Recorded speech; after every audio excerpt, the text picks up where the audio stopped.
Hare Krishna. Fight for your faith within more than without. Nowadays, many people claim to be fighting for their faith.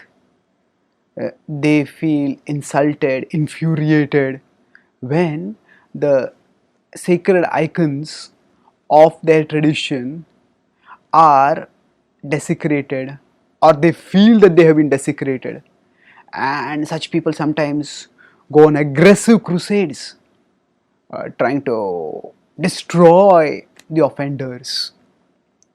Now, of course, sacred icons should never be desecrated, and it is natural to feel angry when something which we consider sacred is actually uh, minimized, denigrated.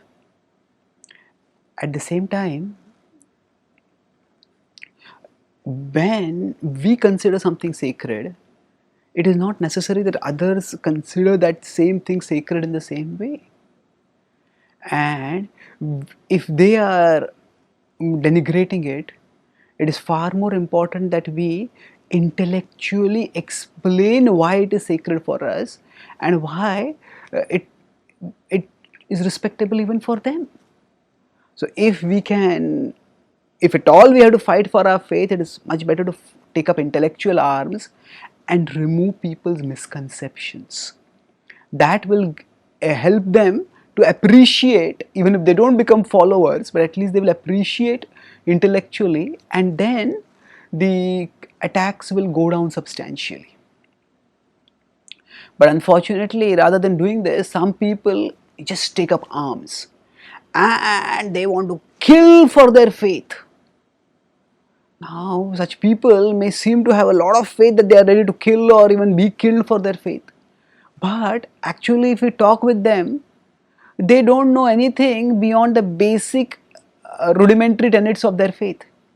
Their faith is not at all philosophical, and leave alone, it is not spiritual at all. It is not a spiritual catalyst for an inner transformation that is going to enable them to experience higher levels of consciousness. Their faith is simply a social crusade where often their external activism is a cover up for their inner insecurity. When others criticize their faith, because they cannot tolerate that criticism, because internally their faith is not strong enough, when their faith is so brittle that it starts collapsing, then instead of trying to solidify their faith internally, they try to eradicate the threat to their faith externally.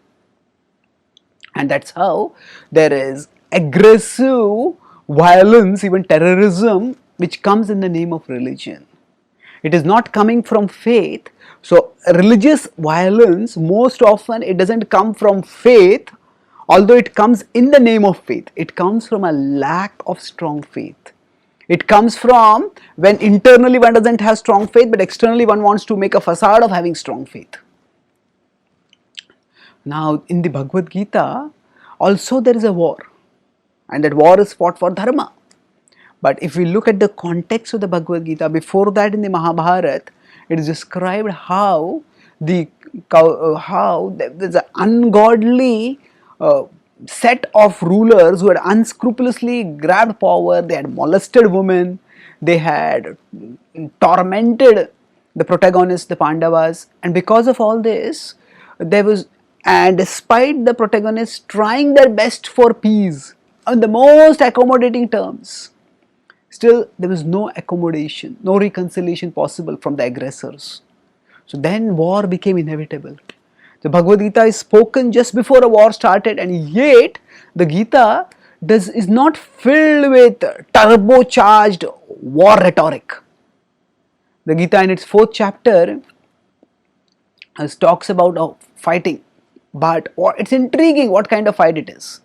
Tasmad ajnana sambhutam Hritstham jnanasinatmanah chitvainam samshayam yogam atishthotishta bharata.